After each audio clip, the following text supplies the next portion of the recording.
એના નામે ઉતરી ગયું ને ચોરી થઈ ગઈ। મારા નામે અનાજ ઉધારાઈ ગયું, મને મળ્યું નથી, ચોરી જ થઈ ને। તમને ચોખ્ખી ચટ ખબર છે ફોજદારી મેટર નથી, છતાંય પોલીસ સ્ટેશન બેહાડી અને માણસોને ભેગા કરી અને આ શાંતિ દોહડવાનો પ્રયત્ન થાય છે। સમંજલ ગુંડાઓની ગુલામી, પોલીસે ગુલામી કરે છે। વિસાવદરના અનાજ માફિયાઓની કેવડી મોટી તાકાત છે કે વિસાવદરના પીઆઈ પણ ડરે છે। જય હિન્દ, જય ભારત। હું કુલદીપ રાઠોડ આપનું સૂર્યોદય અપડેટની અંદર હાર્દિક સ્વાગત કરી રહ્યો છું। આજે આપણે જાણીશું ગોપાલ ઇટાલિયા દ્વારા ભારે વિવાદ કરવામાં આવી રહ્યો છે, જેનું કારણ છે અનાજ। અનાજના કારણે ભારે વિવાદ કરવામાં આવી રહ્યો છે। 2 મહિનાનું અનાજ પબ્લિકને મળ્યું નથી, જનતાને 2 મહિનાનું અનાજ મળ્યું નથી।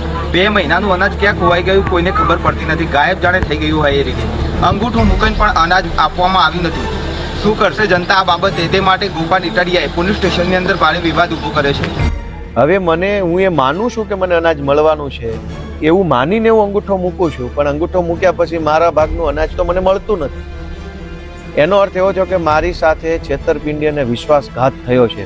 મેં વિશ્વાસ કર્યો કે હું અંગૂઠો મૂકીશ તો મને અનાજ મળશે, એ વિશ્વાસ સાથે મેં અંગૂઠો મૂક્યો, મારો અંગૂઠો લાગ્યો એટલે મને અનાજ તો મળ્યું નહીં। તો મારા વિશ્વાસ સાથે ઘાત થયો છે, મારી સાથે વિશ્વાસઘાત થયો છે। અનાજ માફિયાઓ દ્વારા કરોડોની ચોરી કરવામાં આવી છે।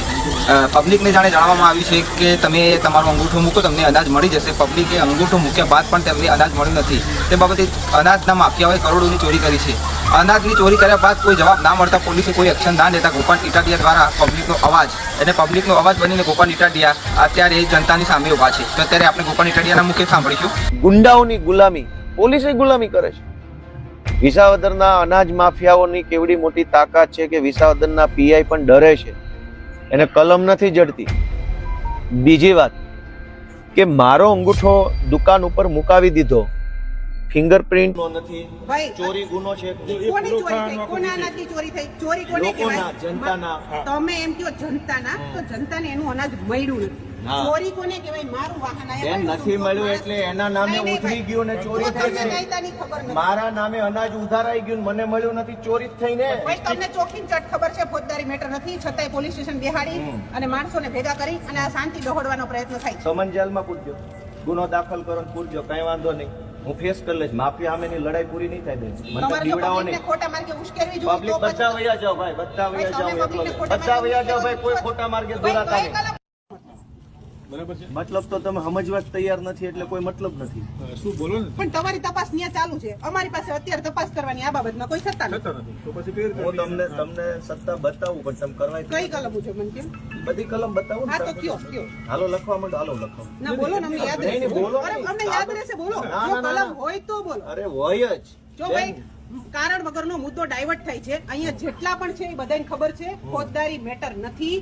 આ પોલીસ અનાજની ચોરી થઈ એ ગુનો નથી ભાઈ, ચોરી ગુનો છે કે નહીં? કોની ચોરી થઈ? કોના અનાજની ચોરી થઈ? ચોરી કોને કહેવાય? જનતાના। તમે એમ કહો જનતાના, તો જનતાને એનું અનાજ મળ્યું નથી। ચોરી કોને કહેવાય? મારું વાહન બેન નથી મળ્યું એટલે એના નામે ઉતરી ગયું ને ચોરી થઈ ગઈ। કાયદાની ખબર નથી। મારા નામે અનાજ ઉધારાઈ ગયું, મને મળ્યું નથી, ચોરી જ થઈ ને।